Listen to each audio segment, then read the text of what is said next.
Welcome to the OFX podcast. I'm Dave Claxton, and this episode is brought to you by Duonamic, creator of incredible doorway pull-up thingies that are difficult to pronounce, so I'm not even going to try, but they're awesome to use. And with me, as always, is our very own burpee bombshell, Bethany McChesney. Hello. Why are you the burpee bombshell this weekend?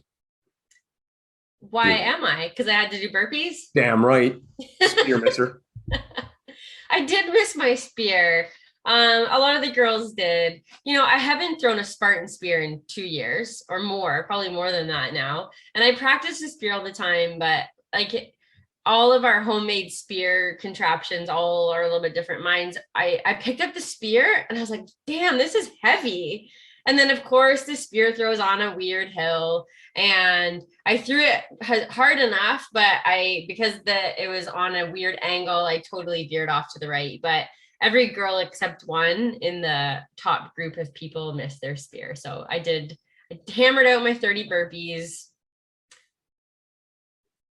It is what it is. It's the spear. Sad. I was kind of laughing in my head too. I was like, oh, I miss this so much. So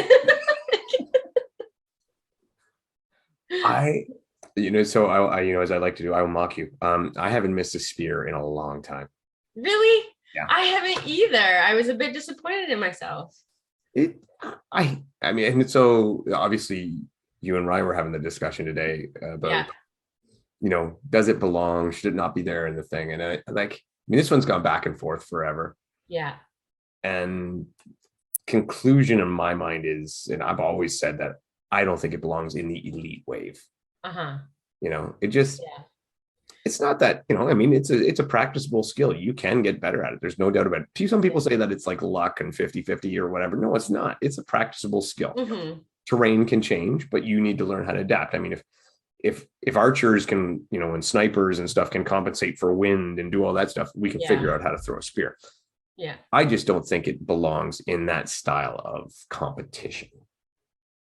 Mm-hmm. Yeah. So the conversation came out of Lindsay's post that she made this morning about the race with her and Emma. So essentially she had said Emma had the race and they were close, but Emma was definitely the stronger athlete on that day. And then the spear must have been late in the race and Emma missed her spear. Lindsay got hers. And then Lindsay ultimately won the race, but Lindsay was actually pretty upset about it.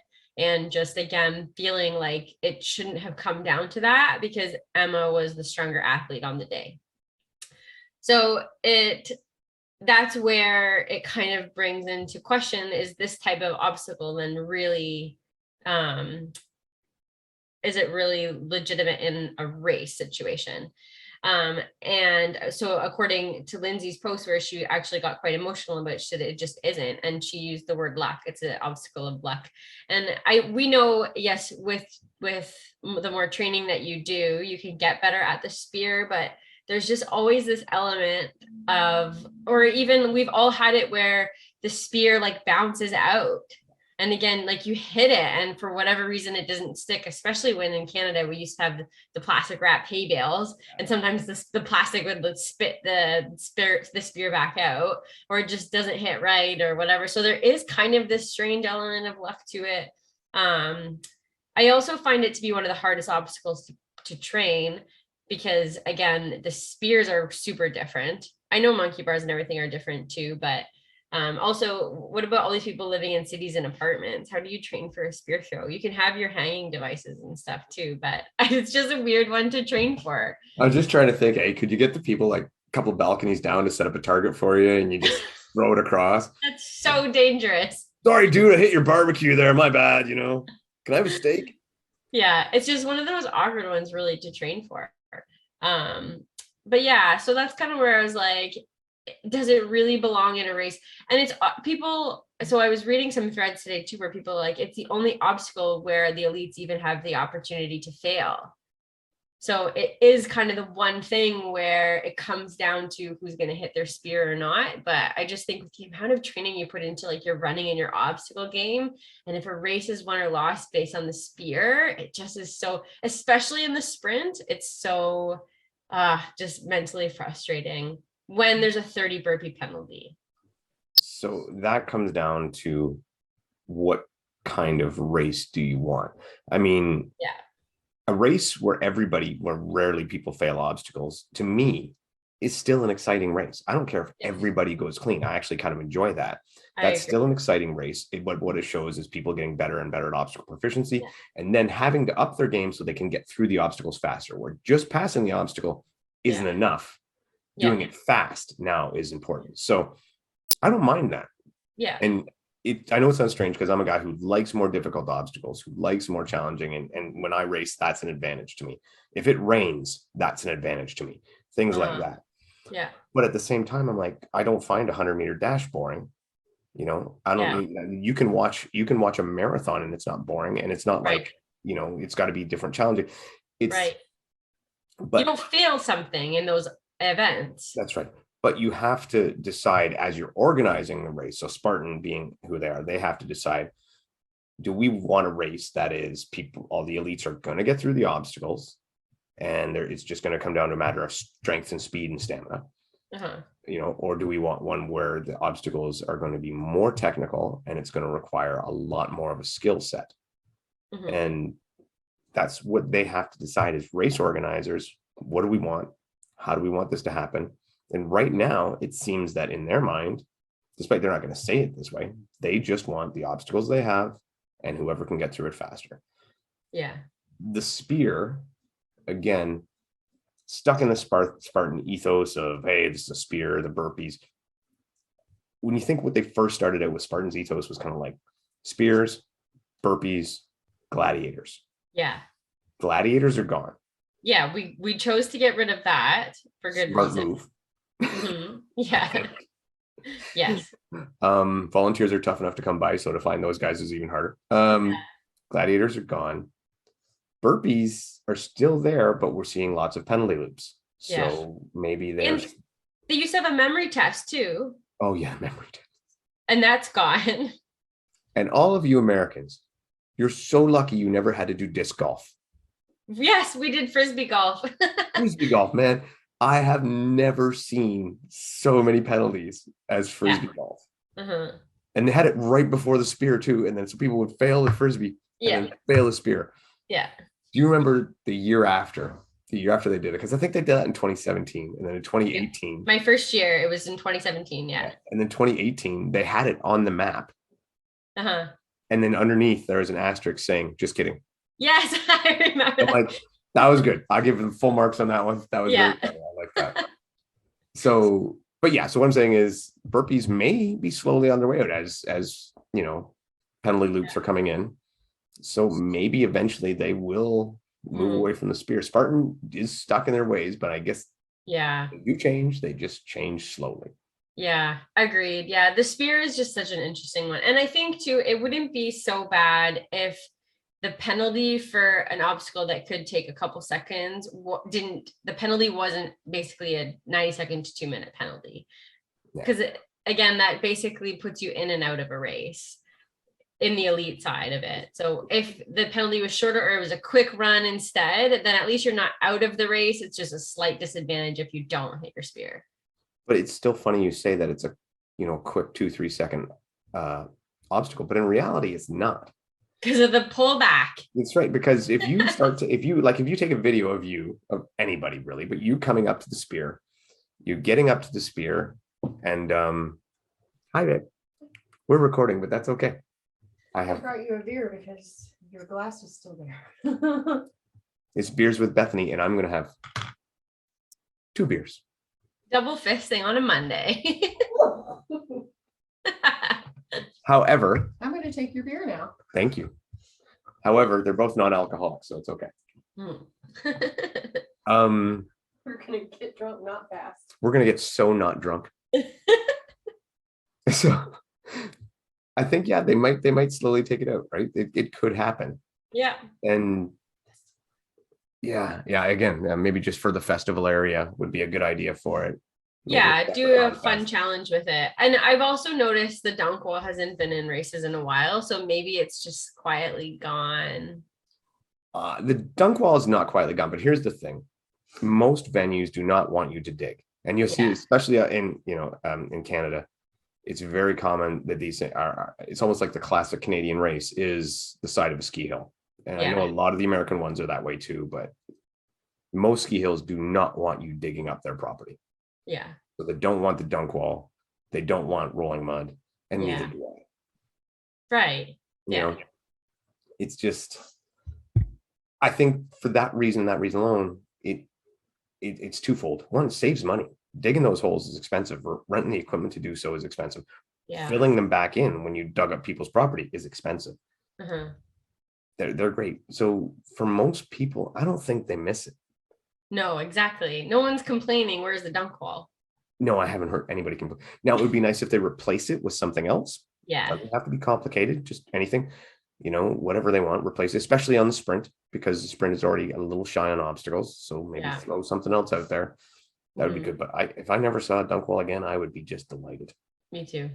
You even see in Savage, the last couple of races, they've been the Sawtooth, right? Their monkey bars has not had water underneath it. And it's for the same reason. It's expensive and a pain in the ass and difficult to get permission to dig.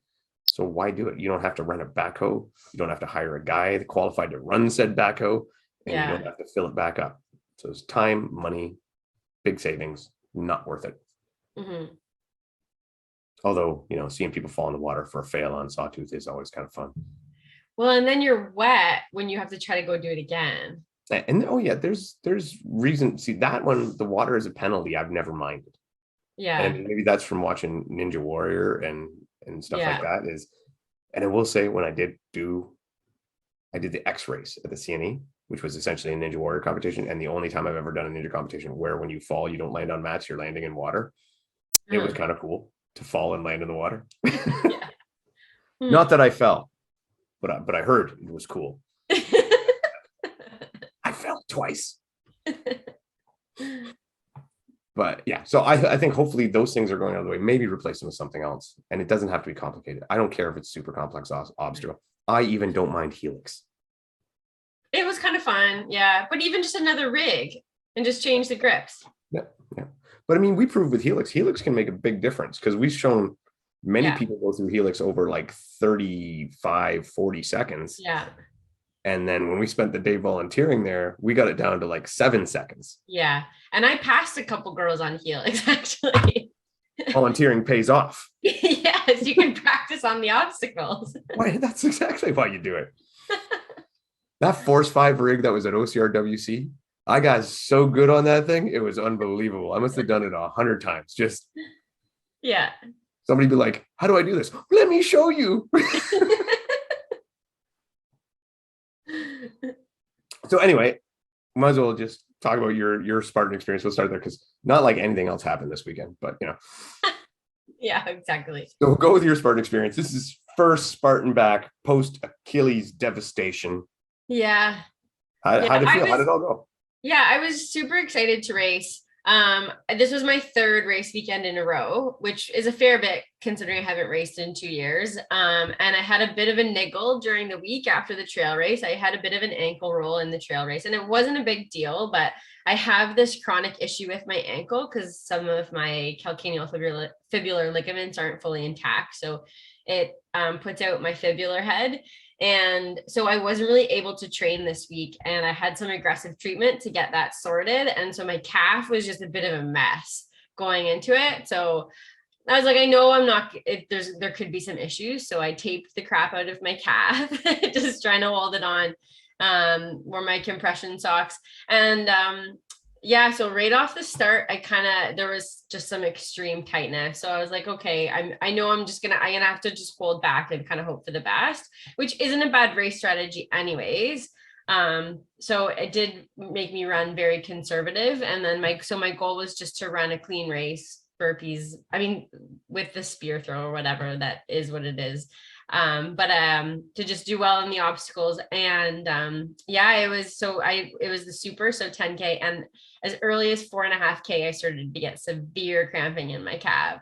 And again, I haven't done hills. I've been very apprehensive to do a lot of hills just with the Achilles stuff. So the mountain was really just trashing my legs pretty early, very quick. So Yeah, the cramping started around 4.5K. And at that point, I just decided I'm just going to try to enjoy this as best I can, stay in the mix. At that point, there was a group of 4 of us women who were kind of trading the lead off back and forth.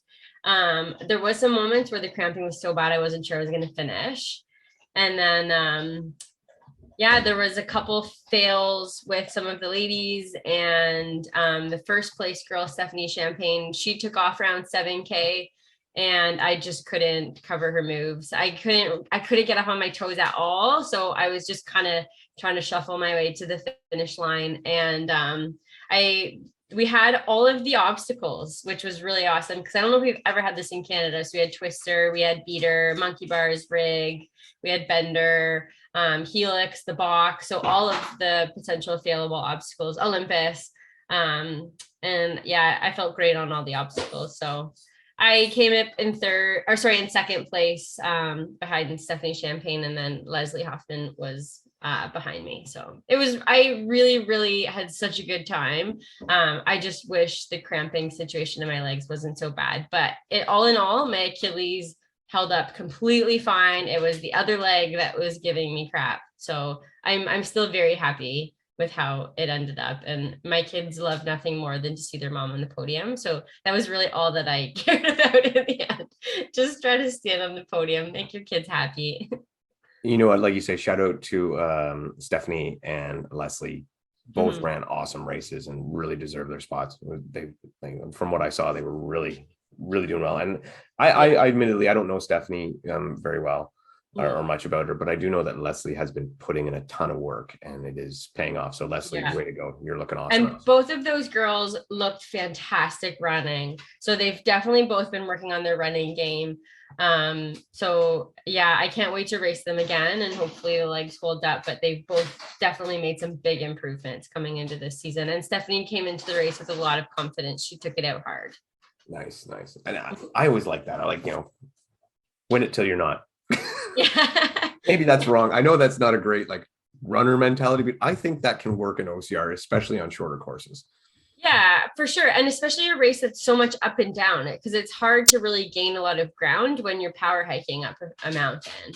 So this race also wasn't as challenging as sometimes we've had at Brimacombe. It was dry, and Brimacombe, the bog situations at one point, again, it was dry, but they still sent us somehow through a section that was so muddy. I fell in a pit up to my waist and I had to pull my legs out. I don't know how they do this at Brimacombe, but it's just still one of the swampiest courses I've ever run. They found lots of mud for you to go in, eh? Oh yeah. I hate when they do that. Why do they do that? Stop finding mud. There's a section, I don't know how they do this. There's a section at this course where it's 500 meters of just mud. Yeah. And it was dry. I don't understand. Yeah, they always seem to get that one, probably down in around that pond area. Mm-hmm. Yeah, they always seem to get that in there. Yeah.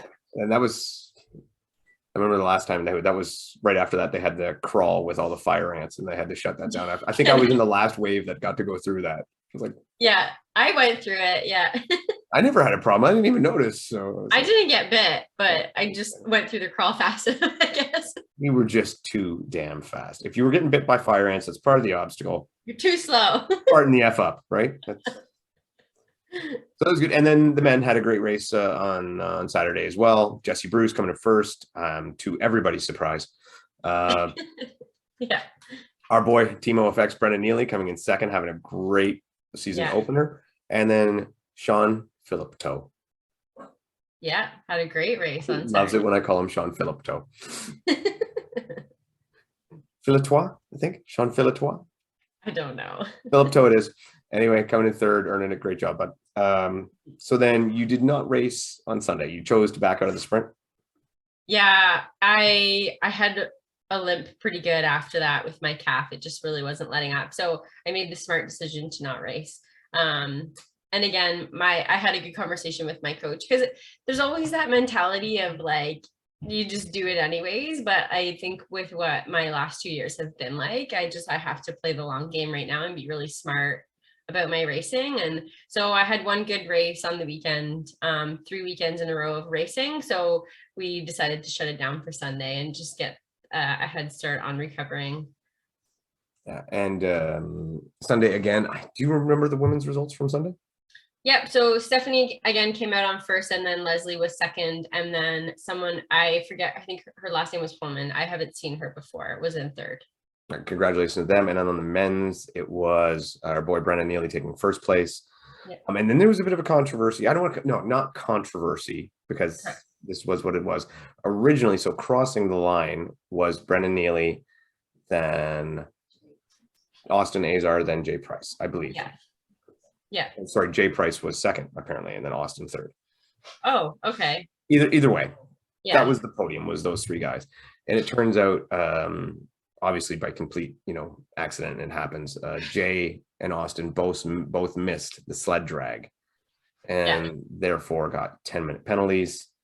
And that's why I say it's not so much a controversy. It happened. They missed it. You could say stuff like, well, maybe I don't know if there was a volunteer there. If there was, they should have been a little more vocal guiding them in.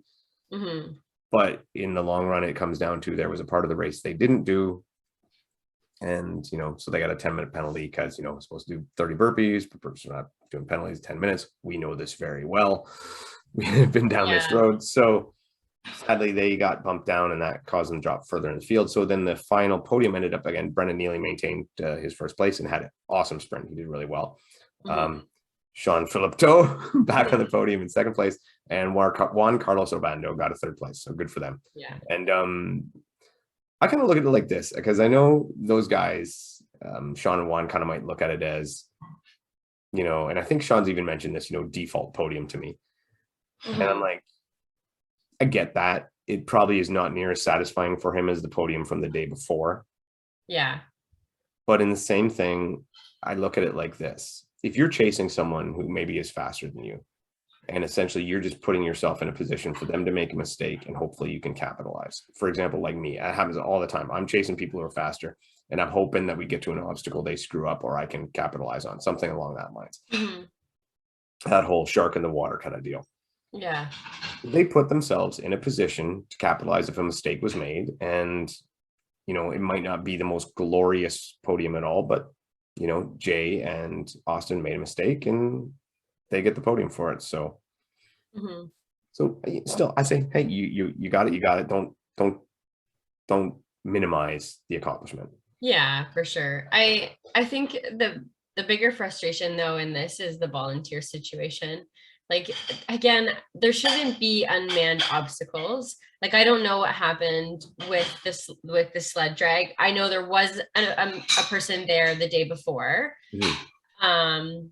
And I don't know if there was someone there the second day, but even when in the afternoon, when my kids were doing the races, there was hardly volunteers on the course at all. And there was parts where kids were running past sandbags and they didn't know what to do. And it just, people, they need to volunteer. We walked in the morning and we saw the volunteer meeting, and there was maybe 10 people. Like, I don't know how you do a Spartan race with that few volunteers.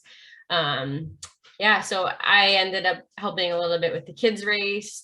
And you have to get out and help. Like, there's so many people that are coming to these venues for the race, and even if you can put in an hour, run up to the obstacle and just make sure, especially for that elite heat where we're putting people on a podium, and taking the pictures and everything, we need to have volunteers at every of the obstacles. And this is what I'll say, part of it, because I've been thinking about this a lot, and we talk about volunteering all the time. I'm a big advocate of volunteer. Almost every race I go to, I volunteer. Sadly, not all of them. But here's the problem. I think people oftentimes do not volunteer for this reason. If you want a free race for your volunteering from Spartan, your shift is 5:30 to 2. That's minimum. AM, 5:30 a.m. to 2 p.m. That's huge. That's a long day. You got to get there very early. Uh-huh. And you're putting in a lot of work for essentially a free race. And that's a free open race. That's not an age group or elite. Mm-hmm. Right. So to be doing that, is very committed, and then your day is pretty much blown. I know you could go do an open wave later that day, which is what it's for, but it really takes a lot out of you. Mm-hmm. So then you think, well, it's a 2-day event. I'll volunteer the next day when I'm not racing.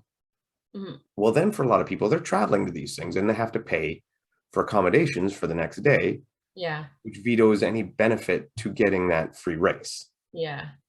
So I think maybe Spartan needs to reassess it, because I mean, clearly volunteering is an issue, and it's not just Spartan. Every OCR, every race, they're all struggling to get volunteers. Mm-hmm. They maybe are going to have to reassess how they give out some of this stuff, because I mean, you help with the kids race, and I assume you didn't get anything for that. Oh no. And that's great and that's cool, but maybe they need to say, okay, you know what, you helped out with the race, you were here for like 2 hours, here's a t-shirt. Let's be honest, a t-shirt probably costs them like $10. Yeah. Right. Or here's a 50% code for a race, something along the lines to at least reward the people who will put in a little time. Because I know I didn't get to go. I was very pissed off that I didn't go because of work.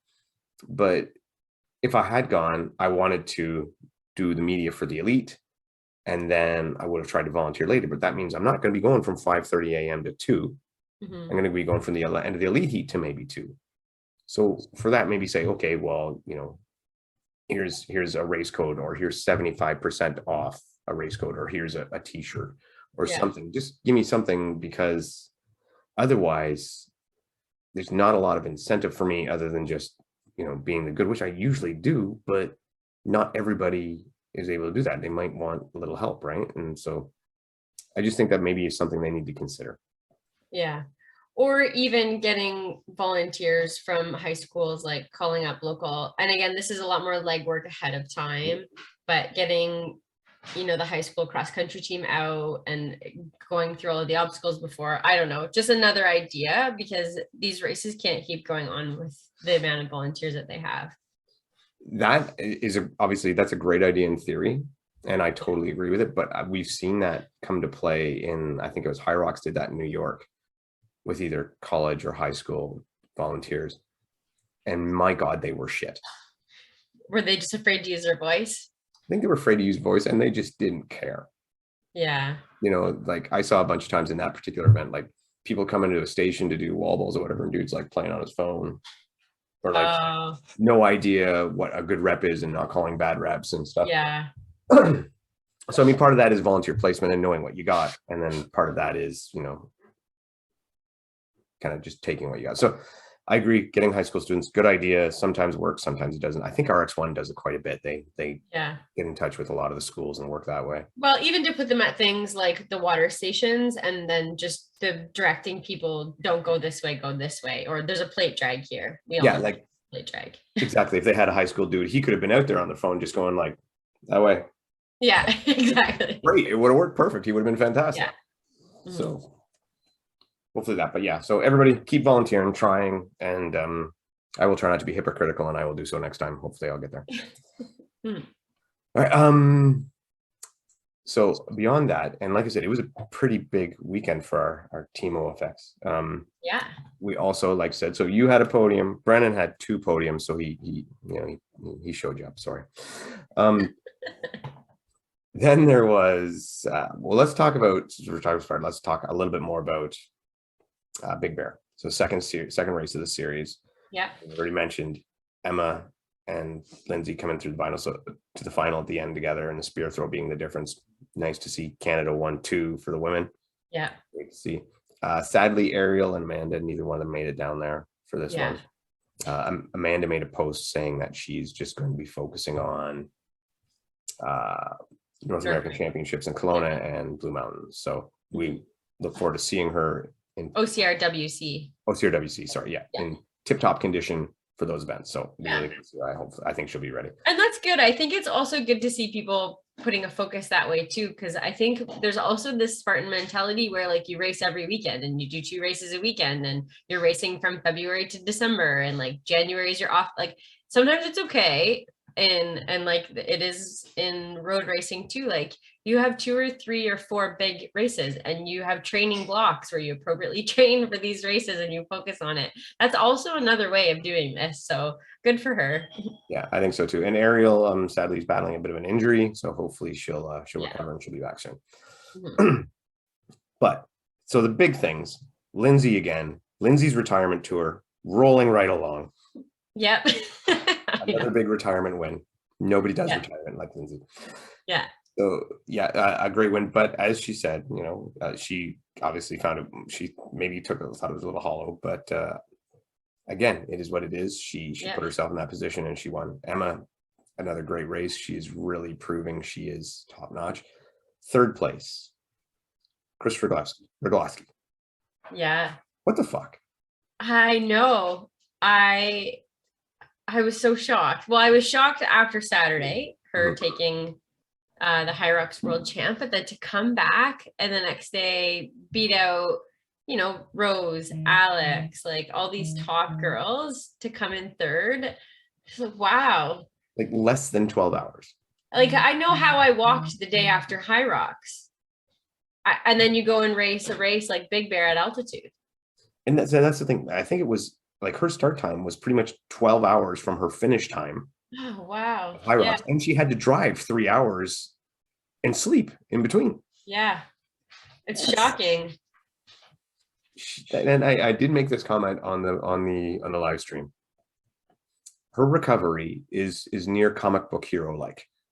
Yeah. Like she's got like some Wolverine healing factor going on, because it makes no sense why she's able to do what she does. No, those are 2 massive, massive efforts. But she's just unreal, and Yeah. and just embrace. And even after Tahoe, she still looked fine. She still looked ready. She looked like she could do another. Or sorry, after Big Bear, my bad, not Tahoe. But Big yeah, Bear, she looked ready yeah. to go again. I do say, from speaking with her this weekend a little bit and seeing, I think she even surprised herself this time. I think so too. Like even I think she looked back, she's looking back at this one going, wow, that shouldn't have happened. I think, but Yeah. it did. Well, it was a tight race too, so it could have gone a lot of ways, and she just had a little bit of the edge that day. So sometimes the stars just align, right? Yeah, and she has definitely had the year so far this year. That Yeah. came on the scene last year, and she's been killing the Savages, and Mhm. it seems there really is nothing she can't do. She's just She said she's doing a couple ultras this summer. I think that probably is what helps her in her recovery too, is that she does have this ultra running background. Yeah, and I admire her whole, I'm just gonna do what I want to do. Yeah. You know, that's exciting. That's nice. That's really cool. Not a lot of people can do that, where they have that ability to just do all these things they want to do. And I mean, she's young, and maybe it'll slow down as she gets a little bit older, but Yeah. for now, she's killing it. It's awesome. It's fun to watch. She's personable. She's great. And Yeah.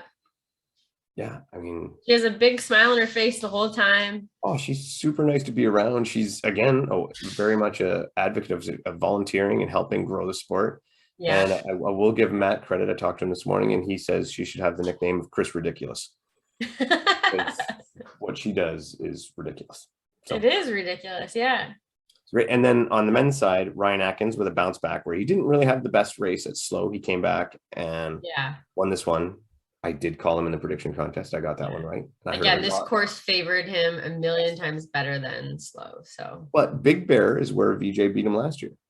yeah, right? I think, but we know Ryan comes back with a vengeance. Yeah. And that's why I picked him in the prediction contest. I did have a lot of people went with VJ. I did not. Not that I doubt VJ. I just thought the same thing. I thought Ryan will want this one very badly. Yeah. And he did. So that puts him and VJ tied on the top of the points, each with a win apiece. Lars Anderson in second. Mm-hmm. And do you know much about Lars? No, I looked him up a little bit. It just looks like he has a trail running background. He's run a couple. This will be his 4th Spartan. Yeah, from Alaska. Yeah.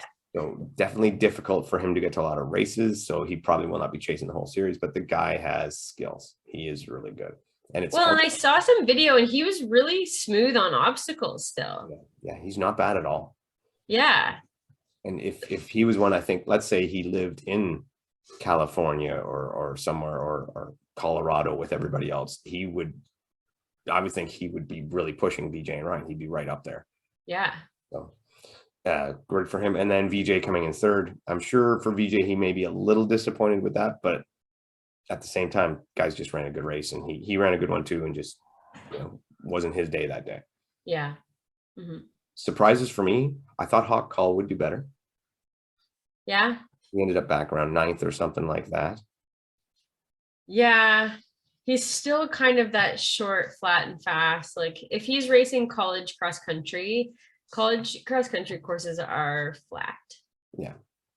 So he's still transitioning into these bigger mountain races. So, and I don't know what his training is like. I'm sure his dad is preparing him quite well for these races, but it probably just wasn't his course yet. Yeah. And Ryan Rylan, not Ryan. Oh, Rylan. Yeah. Rylan.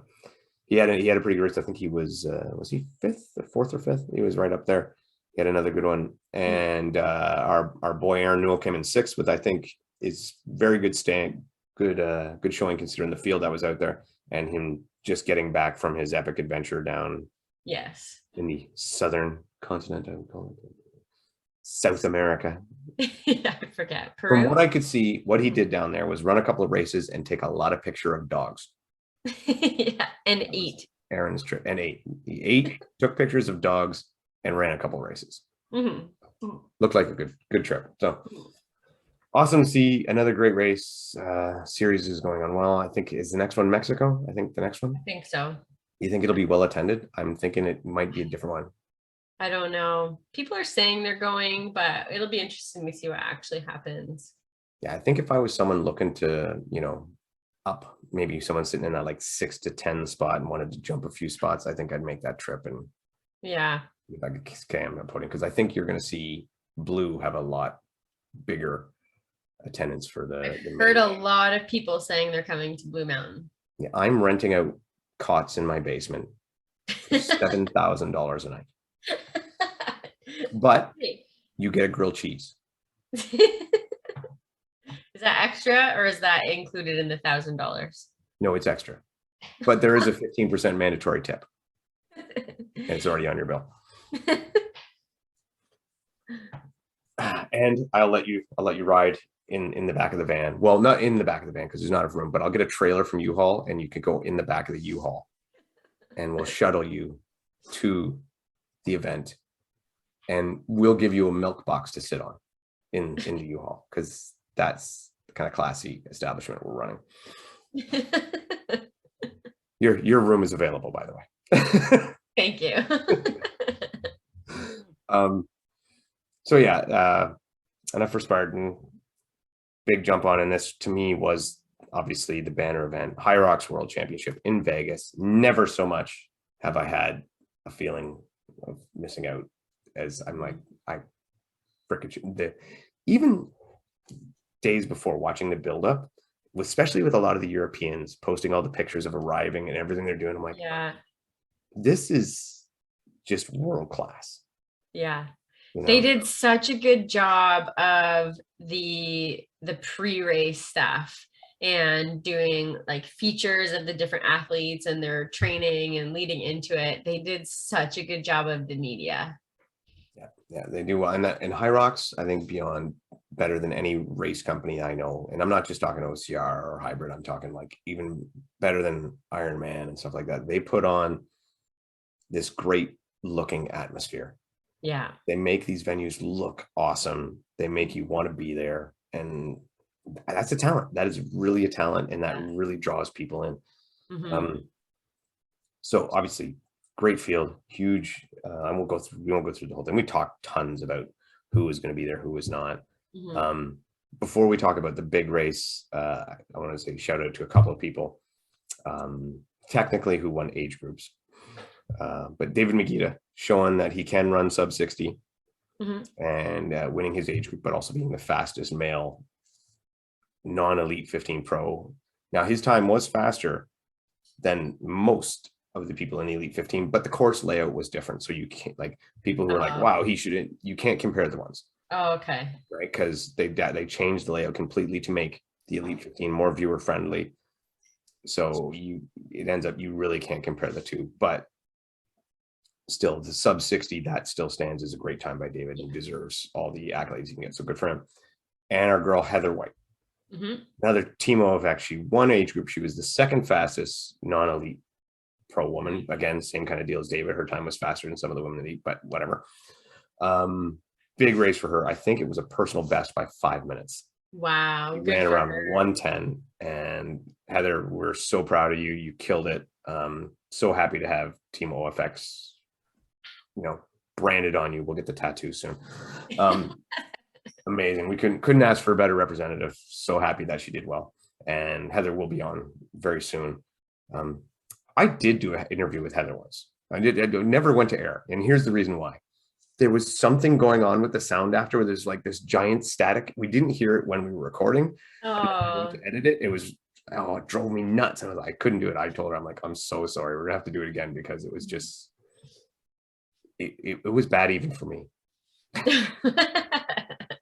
So I couldn't do that to her. So hopefully maybe next week, maybe soon, to talk about her experience there. Because we'll talk to her again. So she's great. Then for the big one, go with the men. Now, did the men shock you in any way, or? No, I don't think so. I think Hunter made it very clear that this has been a really long buildup for him, and his sights have been set on winning this race for a long time. So I think when Hunter is focused like that, there wasn't really anyone that was going to touch him. So he did run away with this one. Yeah, and I think Kent did. I know Kent kind of seemed afterwards a little disappointed, and understandably, because Kent was equally as focused and driven. And Hunter was the better man that day, and Kent put out a really good post where he's like, I both hate and love Hunter because I respect him and think he's amazing, but if it wasn't for him, I would have a world championship. So I think he has a really good perspective on it, and is taking it well, and is like, I'm just going to come back even better next year. And I think he will. I think Kent will be even better next year. And if you listen to what they're saying, with Hunter saying, I'm kind of doing semi-retirement, maybe a Lindsay-esque retirement, who knows, and Kent going, I'm going even more all in, I would tend to believe that next year will be Kent's year, and you're going to see him all over every podium. And he just seems to have this dialed in as a proper training method. And then there was a penalty given to Hunter and Kent. They both got a penalty. Oh, okay. And I believe, if I'm not mistaken, this was on the burpee broad jumps, I think, was where they got it. Okay. Because of the way it was set up, they kept going back to the same area, right? So rather than all these different, go to different section for the wall, or different section for the lunges, different section for the burpee broad jumps, different section, what they did was they had them all do it in the same area. They'd come back to their own same lane all the time. Hunter and Ryan were obviously the first ones into the burpee broad jumps, and whatever judge they had, and this is where I hated this, but I am going to throw the blame on the judges for this one. I say I hate to do it, but I probably blame judges a ton of times, so whatever. Anyway, they got sent out onto their run not doing an extra lap of their burpee broad jumps, right? So the length of, you're supposed to be 80 meters of burpee broad jumps, right? So then the length of it would be, I guess, 75 meters away. Anyway, the point was they were one shy, whatever the length they had set out, and the judge sent them on their way. The judge is like, yep, go. So they both went. And in the end, they both end up receiving a 1 minute penalty. I think that's actually kind of fair, because one, I don't think it was their fault. And at the same time, a minute penalty is really pretty lean.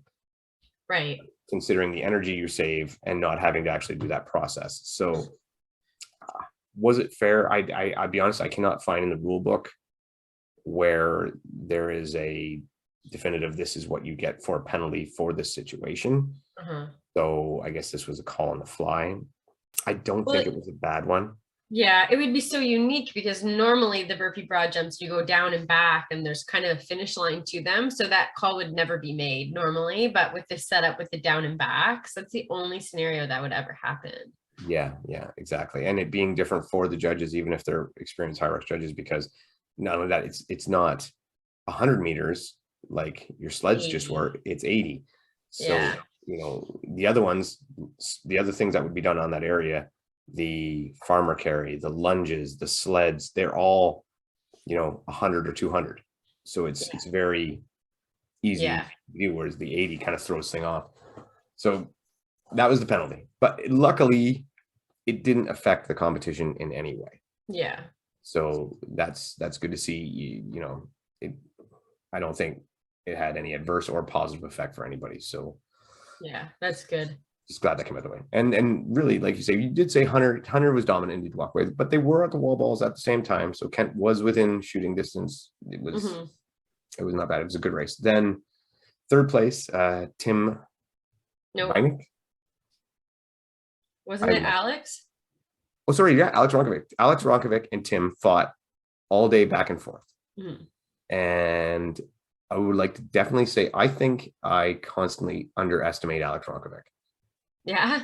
I do. I really do. I'm like, yeah, he's okay, but he's not. But you know what? Every time he was he second last year for World Championship? He was on the podium. He's on. So he's the only one that was on the podium in Europe and in North America. So you know what, Alex, my bad. You definitely got this shit down. I will stop underestimating you. But yeah, he had a great race and just, I think he paced himself all day with Tim and then figured we'll get to the wall balls and I'll take him there. And that's exactly what he did. Wow. And then Tim, he showed me that he could handle the sleds.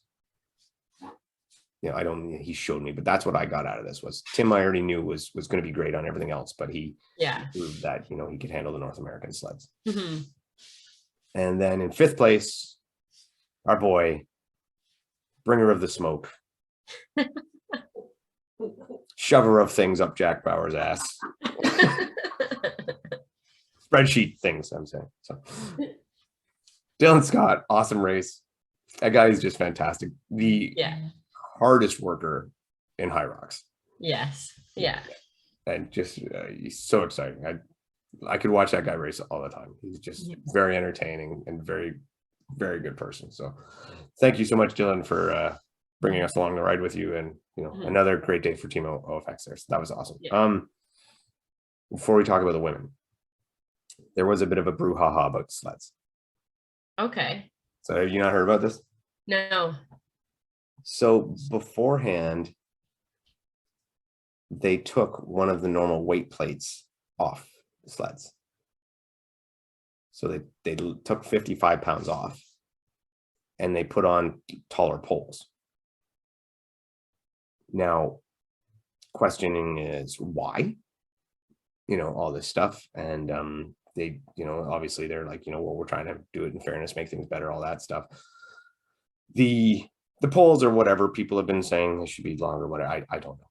I don't know that it makes that much difference because quite frankly, I think if you grab that high on the poles that are taller, you're just going to push the sled more into the ground and not make it better. And actually we saw Rachel Vonderak was kind of doing that. She was struggling with that, and talk a little more about her later. But the pulling of the weight off had people, and myself included when I heard it, freaked. So they lowered the weight of the sleds? Yes, and apparently no. So what? Hyrox says that the sleds being used for Vegas, the sleds themselves, no weights on, just the sleds, were heavier than the sleds used previously. So that when they took the extra weight off, it actually evens out and it's the same weight as always what it should be. So for example, I believe the weight for the men's sled should be 385. I think that's what normally the weight with the plates on. And then I think if you read the rules of Hyrox, it says that the sled is 65 pounds. Right. So that's what is that? That's 65. That's, want to do quick math with me here? Come on, you're the school teacher. 85, 85, 15 from 65. That's 50. So that's 450. Look at that. I got it right. So they're saying that the combined weight of the plates on the sled and the new poles added up to 450. Oh, now, okay. I will be honest, I'm hesitant to buy that Yeah. because for me, it's hard to believe that the new sled is essentially 55 pounds heavier than the old one. It's pretty significant. And that the poles would make that much more of a difference other than like 5 or 10 pounds. Yeah, because I mean, if I don't know how much taller the poles were, but let's say they were like, 10 centimeters taller, in all honesty, you're talking maybe an extra pound of steel for each one, Right. 4 pounds. So I don't know, but I wasn't there, so I can't prove it. So I got to go by what they say, and nobody has weights saying differently. I do know that the sled push times were fast. Yeah. And yeah, so, and a lot of the competitors said that they were definitely easier. As Dylan was one very vocal about it, said it was definitely easier than normal. And so whatever it is, people have theories, controversy, ideas. Maybe some people are saying, well, that was so that the Europeans didn't have to deal with the regular normal North American sleds. Who knows? Maybe yes, maybe no. I'm not gonna go down there. The one question I do have, and I would like to get it answered, is these sleds that they use here were not, I was under the impression, I could be wrong, but I was under the impression these were the same ones they used in LA. Right. Which would make sense. Vegas, LA, fairly close together. You just, you're not buying all new gear, you're trucking it out. Yeah. Does that mean that the sleds in LA were 55 pounds heavy? Right. So have people looked at the difference of those push times? In LA, there was only one push time for the men under 4 minutes. Oh, wow. So that would make sense then. Yeah, and Cole Schwartz was stuck on it for 9 minutes. Wow. So whereas this one in the Elite 15, nobody was over 4 minutes. Okay, so that's about it. That would make sense if that was a 55 pound. Dylan Scott, who a normal push time for him is 4:30, did a 3:30 in Vegas.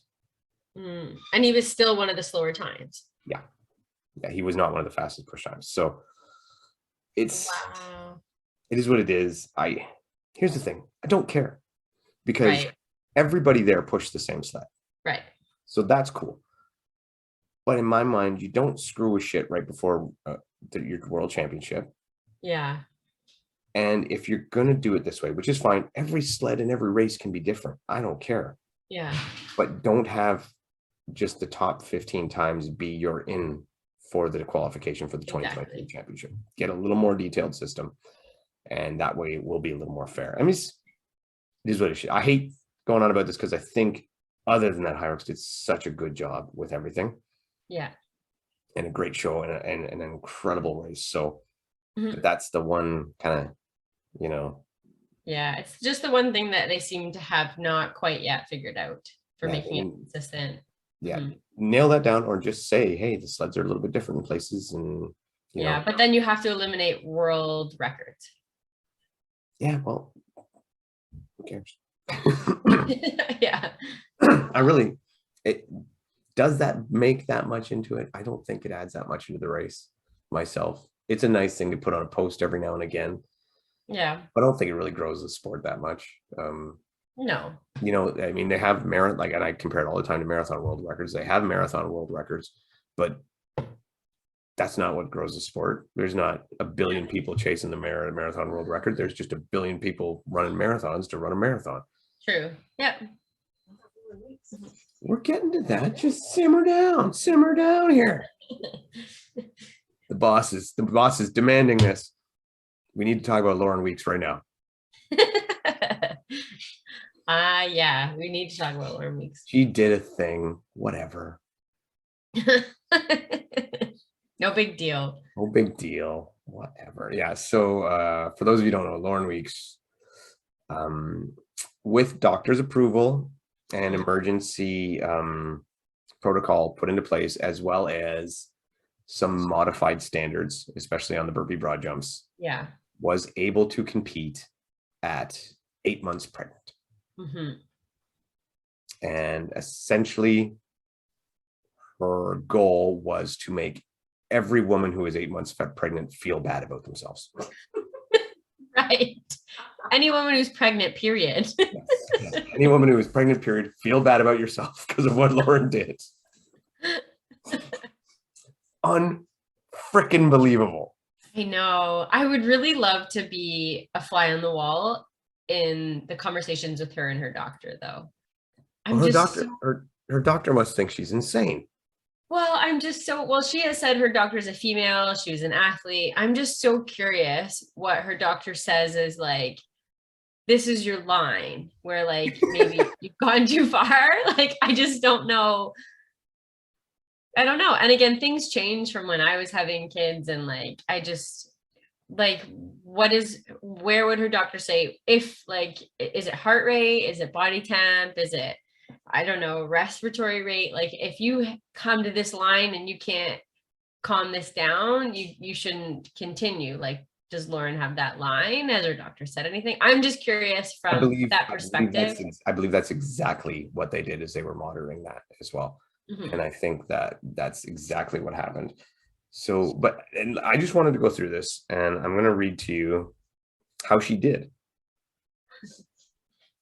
So her overall time was 1:13:02, which for someone in fantastic shape is really, really good. Yeah. Still 10 minutes slower than Lauren's best, but yeah, exactly. So she placed in the Elite 15, 9th overall. 8 months pregnant. I couldn't imagine being beaten by someone 8 months pregnant. Not just beaten, but smoked. So I'm going to run through the whole thing. Lauren ran her opening run 3:04. Her opening. Okay, that has to be a short kilometer. It has to be. She was 4:30 on the ski erg, 4:08 on her second run, 3:35 on the sled, 4:25 on the run, 4:33 on the pole, 4:30 on a run, 4:26 on the burpees, 4:29 on the run, the row 4:47, 4:40 on the run, 2:54 on the farmer carry, another 4:42, 4:07 on the sandbag lunges, 4:58 on the run, 3:37 on the wall balls. Oh. 4:45 in the rock zone time. Her total run time was 34:51. Wow. That's just nuts. I think in labor, Lauren's going to break out into burpees. Maybe just throw up some wall balls, challenge the doctor to a sprint. I have no idea, but it's super unique. Like, this is for all the pregnant women out there. This is not your standard. This is not normal. Like, I was an athlete too going into my pregnancies, and like, I couldn't have done that. And every woman's body is different. Every pregnancy is different. And again, we see this too. Rachel is in the same race. She was far less along, and she dropped out based on, again, her doctor is saying, these are your lines. These are your hard lines of your heart rate, your body temp. And she made the smart decision to drop out. And Rachel is not less of an athlete than Lauren. But again, it's just the way your body responds in pregnancy. And it's not saying anything against either of the athletes. I just think Lauren's body is tolerating pregnancy like a superhuman. Yeah. Again, her. It's a good question. What's going to happen when Chris Rogloski gets pregnant? No, Lauren just, again, I'm sure her incredible training, her discipline, all that stuff has a great deal to do with what she was able to accomplish, but also so does luck of the draw on that one, where because again, I wouldn't say Rachel is any less. No. With all of those things created, like, that would be completely equal. And again, it's just your body is very different in pregnancy. Yeah. And Rachel, again, I think, she put up a post where she's like, I could have finished, but I would have finished last, and just better to be safe than sorry. Yeah. I think for her, it was definitely the right decision. I'm glad that she did what she did. Yeah. And it's nice to see too, both of them having such great support systems, and I love seeing that. It makes me really, really happy. And I will say, when Lauren came out right off the start and decided, I'm going to lead this thing right away, it was just, it was great. It was fantastic to see. She's a woman has no fear. So, great stuff. It's super exciting to see. And I know there's probably also people that watching Lauren do that, it also makes them really upset, because there's still people that very much want to put the pregnant body in a little like in bubble wrap, but the woman's body and during pregnancy as well is incredibly resilient, and we can still do hard things while pregnant, and everything is going to be fine, especially if you've done it before. So yeah, be inspired by Lauren, but again, also keep into consideration that what she's doing is still extremely exceptional. Yeah, and I do hear rumors of like the odd bit of people saying some negative stuff about, well, she should not be doing that. She shouldn't. Absolutely. Everything she did was calculated. Everything she did was monitored and doctored approved. So if you believe you know better than Lauren's doctors, that's great, but you probably don't. Yeah, just keep your opinions to yourself, I think, ultimately. Yeah, the modifications mostly, I think, were for her burpee broad jumps, just as far as what part of her chest needed to touch the ground. Right. Right. Obviously she had, issues, causing body dysmorphia. So yeah, she's great. And so was Rachel, and I'm very impressed with her. The fact that either of these women went out to take this on is just a testament to what kind of athletes they are and what kind of competitors they are. And I expect to see them both back destroying again. Oh yeah. After their pregnancies. Mom strength. Look out. Yeah. And I said this before, like, these kids have no excuses. You can't say, I can't do that. I can't do this. Mom's going to be like, I did 9th best in the world at Hyrox, 8 months pregnant with you, and you can't clean your room. It's not going to fly. You can't do your homework and get a job. No, you're done. She has like the ultimate hammer. Done. So, all right. To the rest of it. So we'll go through how the women did. We did mention earlier Chris Radowski winning, and the cool thing about this to me, because it also backs up some of my arguments, she was not originally in the top 15 and was part of the roll down placements and such, and she won. So bam. Yeah, maybe we need to evaluate the system. But she ran such a smart race. She used her strengths. She waited for her time to strike. On that last run, on her last run after the lunges, it looked like it could have been her first run. Really? He was so smooth, such a great stride, so consistent the whole way through. And just, she could not have planned it better. She actually said early in the race, she puked. When? Like, I think it was like maybe after the sleds or whatever like that. She said she actually puked. So it wasn't like just a little bit in the mouth. She said she full on puked. And felt way better afterwards, and then was able to get the hammer down. So wow. And she also said that this was, Chris has said in the past that she only usually runs 80%. She never goes higher. And she said this time she did. She pushed a little beyond her normal means. And hey, Chris, looks what happens when you try. She's great. That said, she did not run away with it. It was a fantastic race. Yeah. Linda Meyer led a lot. Alundra Greenlee led a lot in the beginning. Or Landra Greenlee, she looked really good, and a lot of people did not see her coming. She's only done one Hyrox before. Wow. And she came out looking very strong. Definitely ran really hard. And then Linda Meyer, who probably, at least me, for sure, I underestimated as one of the ladies coming across. I very much had the emphasis on Viola, Miriam, and Sarah Colty. And Linda just showed up and came. She came to play. She was ready to go, came out hard, and ended up second overall. She pushed. She gave Chris all she had. So it was great. And then going into the wall balls, Alandra Greenlee was in third. And I did say that if you get to the wall balls and you're not 20 ahead of Miriam, she's about to pass you. Yes. And she did. Yeah. Watching her do wall balls, it defies gravity to me. I just don't get. I've never seen anyone do wall balls faster. No. And she's I think it's because she is so compact. Right? Yeah. So her squat is just up and down so fast that it just works well. So, she ended up taking that third spot on the podium. Well deserved. Viola had a bit of an off race. She did an extra lap at one point. Oh no. Yeah. And that definitely, I think that cost her a battle for the podium anyway.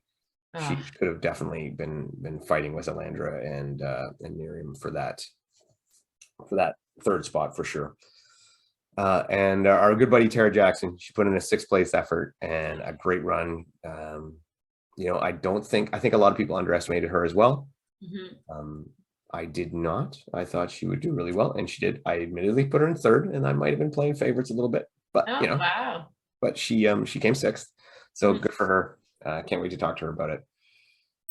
All in all, the women's race, I think there was 8 women on the wall balls out of that 15 altogether. I saw clips of that, and that was super exciting to see. It was just an epic finish, and part of me, so I was kind of divided on this. They didn't have those digital clocks above the wall balls, seeing where they're at, so we didn't really know how many wall balls each lady was at, but it did look like both Linda, Alandra, and Miriam were making up ground on Chris on the wall ball stuff. Chris probably went in there with about a 10 wall ball lead. Okay. And it looked like they were making up ground on that, but we weren't sure. So I'm like, would it have been better to know, or was it better not knowing and just kind of being, I know they're coming. Well, if I was an athlete, I would much rather know. Yeah. And Chris said she had a pretty good bead on what everybody's reps was at, but she said she did know they were coming, and they were coming hard, so there was a bit of worry there. So it ended up being great, and like I said, Chris, world champion from not even being in the Elite 15, ranked 9th when she was placed in there, and then well, and sometimes there's something to be said also for going into a race with 0 pressure on you. I don't think people were ranking her in the top 5. And so you just kind of go into it. I'm going to have a really good time, have the best race I can. If I come 10th or I come top 5, no one's going to say anything about it one way or the other. So she could just kind of go out and run her best race, and her best race that day just happened to be 1st place, but there was just so little pressure on her. Yeah. I had her picked 5th. Was where I had her place. And actually, so Jack and I did a show for Obstacle Racing Media where we went through and did our picks, and Jack didn't even have her in the top 5. By the way, Jack, I think I smoked you on that one, just saying. So yeah, she was definitely not one of the favorites, and she just surprised everybody. And I don't think she'll be able to do that again, because nobody's going to be surprised now. No, I don't know if anybody can ever bet her out of anything anymore. No. Yeah, I wouldn't pick a podium without her, I think, in anything anymore. I'm just gonna, just Chris on the podium for what. I think this is Chris's year right now. Horseshoes, tiddlywinks, whatever. Calligraphy. I don't know what else she can do. Yeah, maybe modern pentathlon. Yeah. Well, she won't need to learn how to ride a horse, so that's good. Actually, she probably already knows that. But she does know how to ride a horse. Yeah, I was going to say, so she might be upset about that part. So yeah. But all in all, sled crap aside, so many great stories. Yeah. Such a stellar event. Everybody that went there seemed to love it. Just great job by Hyrox. Well done. Look forward to the 2023 season. Notice there's no Toronto date on the calendar yet, but there's still time to fix that. And hopefully, very much hoping to finally get to go do one myself now that I have proven I can get across the border. So hopefully that'll happen. I don't know what else I could take away from that, other than I was just really impressed. They put on such a great event. Yeah, and they did. I mean, and it's not easy, right? That stuff is hard. Yeah. Hard to do. Otherwise, everybody'd be doing it. And I was worried, and I did mention this when I talked to Matt today. I was worried that the attendance would be low because no open wave. And I'm really, really happy to say I was very, very wrong. And it looked like attendance was great. Atmosphere was awesome. And great job by Hyrox America and E-Rock and all his team putting that on, and all the people from Hyrox World. And Flo for learning the American sleds are heavier. Was he in denial? I think he was, yeah. But he came over and he put on a good show. He put on a good run. Good for him.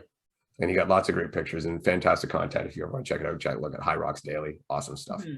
Yeah, great content there. That's good for me, Beth. You got anything else? I'm going to finish up my beer and go to bed and dream of going to Hyrox. No, that's great. Yeah, a stellar weekend. So much going on right now in racing. So it's exciting to see all these races back in full force. So yeah, good talk. Great weekend. We'll talk to you soon. Thanks for tuning in, everybody. Take care.